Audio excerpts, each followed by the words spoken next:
One Republican says this about some other Republicans, and I'm quoting him now: "We're not going to be the party of the angry white guys." Why is Senator Lindsey Graham saying that? Let's talk about that and more with our senior political analyst, Gloria Borger, Republican strategist Kevin Madden, our senior political correspondent, Candy Crowley, Ariana Huffington of the HuffingtonPost.com, and Republican Congressman Ron Paul. He's here in the Situation Room. Congressman, thanks very much for joining us and the entire panel. I'm going to play the little clip of Lindsey Graham. He was in South Carolina, Congressman Paul. He was heckled by some of your supporters, and this was the exchange. It's hard to hear, but we've got the words up on the screen as well. I'm not going to leave the Republican Party. I'm going to grow it. Yeah, right. Ron Paul will grow it. Ron Paul will grow it.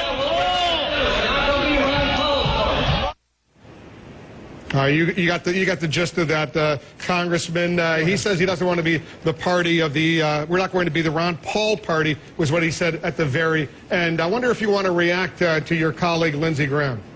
Well, my first reaction would be, what does he have against the Constitution? The supporters I have support me because I'm a traditional conservative and I defend the Constitution. I place every vote I cast depending on the Constitution. Somebody should ask him, what does he have against that, and why does he vote for TARP funds and the bailout funds and carry taxes and all the big government things? Why does he support Obama in expanding the war? Why does he support the Patriot Act? These are the things that constitutional conservatives don't support, and we want to hold the Republicans to the things they think they believe in or say they believe in. They claim they believe in limited government, and that's what we're all Congressman, about. I want everyone on the panel to weigh in as well and ask you a question, but you don't want your supporters out there to be heckling a senator like Lindsey Graham in the midst of his presentation, do you?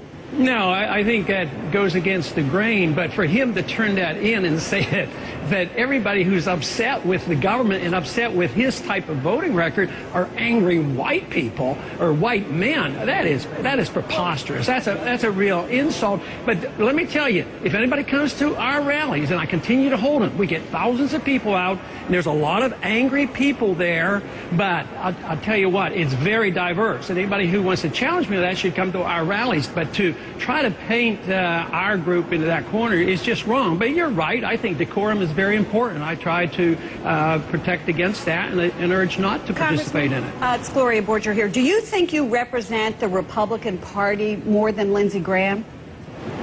Well, if you did a statistical vote today, probably not, but that isn't necessarily the right question. The right question is, what should the Republican Party believe in? Should the Republican Party follow through on their promises and their platforms of limited government and personal liberties, a strong national defense without perpetual war and without, an unconstitutional Patriot Act? Just because you get a majority vote doesn't mean that you should give up on your rights and your Constitution. So I have no idea how it would come out, but I'll tell you what, I'll bet you the vote would come out a lot closer right now if you compared the supporters of Lindsey Graham to Ron Paul than it was 2 or 3 years ago, because the Republican parties, they're angry and upset and they want changes, and there's quite a few. And the one thing that nobody seems to pay attention to is that why should they run us off? We're the ones who reach the college kids, the young people. How many Republicans really reach the teenagers and the college kids? Those are the people that are gathering at our rallies, and they have to ask why. What are they going to do with the party? With pandering to the old country club Republicans and acting like Democrats and bailout funds and TARP funds and those kind of things just won't hold up for the Republican Party. That's why the Republican Party's been losing, and we're suggesting that they live up to what they profess to believe in. Congressman Paul, it's Candy Crowley. I think the larger issue here is, if you take the personalities out of it, that politics, as you know, is a lot about image. And here we are in a time when the economy is terrible and people are in real need. We are in 2 wars with American lives at stake, and that requires the federal government to take some action and spend some money. Does it not look, and has the Republican Party now, yourself and others, not become vulnerable to the imagery at least, of the party of no money for this, no money for that, no money for that? And how do you change that image? Well, we'd have to change your questioning. This idea that we're a party of no, or we represent no, we represent free markets, sound money. Take, for instance, our bill that we have pushed and I've introduced to audit the Fed to get to the bottom of this. This idea that you preface your question by saying the government, the Congress has to do something. Well, it's because the government has been spending too much, borrowing too much, printing too much, interfering too much, regulating too much. So maybe the government ought to be doing a lot less. But I have every single Republican in the House of Representatives supporting my bill. And there are 30 senators also support this bill, and 125 Democrats in the House support this bill. I would say that is doing something, getting to the heart of the matter. Right. Trillions of dollars by the Fed being spent, and there's no auditing. Hold your thought for a second. Ariana is going to come into this conversation in a moment. Congressman Paul, don't go away. Kevin Madden is here as well. We'll continue our conversation. We're just getting started with Congressman Ron Paul and the best political team on television. We'll be right back. Back with the best political team on television, and Congressman Ron Paul of Texas. Ariana Huffington is here as well from HuffingtonPost.com. Ariana, I want you to get into this conversation with Congressman Paul. This is your chance to ask him a question. You've heard his point, and he makes some really passionate arguments. Yes, Congressman Paul, you mentioned the bill that you have co-sponsored with Congressman Alan Grayson, a liberal Democrat. Also on Afghanistan, you are basically in agreement with another liberal Democrat, Senator Russ Feingold. So do you think that it's becoming obsolete to keep looking at American politics through this filter of right versus left, when on so many critical issues there are many strange bedfellows these days? Oh, I think you're absolutely right. I try to avoid it all the time. I sometimes resent it when they call me a right-winger, or somebody else goes and calls somebody else a left-winger. I look at intervention or non-intervention as a general principle, whether it's overseas, in our personal lives, or in the economy. But the thing that should bring us together is our Constitution. And the Constitution does. If you believe in the Constitution and follow it, lo and behold, you believe in civil liberties. You don't want to run people's lives. You don't have the authority to police the world and run the world. And you don't have the authority to run the economy. So this, to me, is the rallying point. And if we have disagreements, then we change the Constitution. But no, I work into Congress, just like I demonstrated, with my bill to audit the Fed.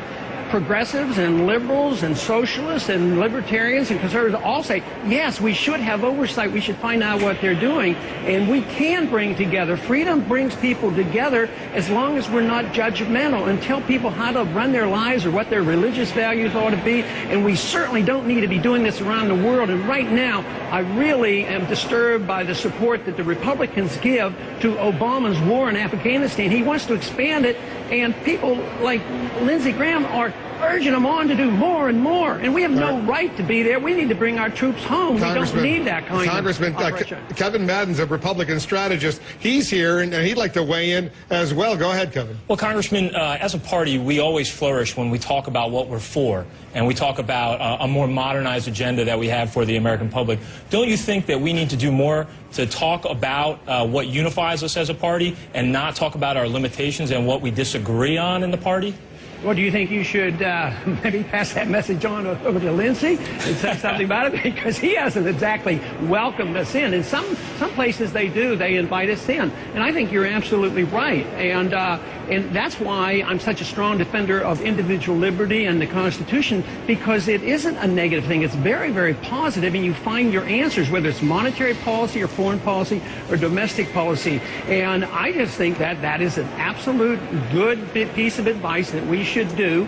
We should try to bring people together, discuss the issue, and show what we're for. And I am strongly for the principles I think the Republican Party have claimed they're for freedom and individualism and free markets and sound money, no special interest, and Eisenhower said no military-industrial complex. So I think these are things that I'm for, strongly for, but the real principle that we have to be for is individual liberty. Congressman, I know you got to go. You got other activities up on Capitol Hill. We're going to let you go, but everyone else is staying because we have a lot more to discuss, especially, Congressman, you'll be interested in this, the latest post on HuffingtonPost.com by Ariana, what she wrote about the Vice President.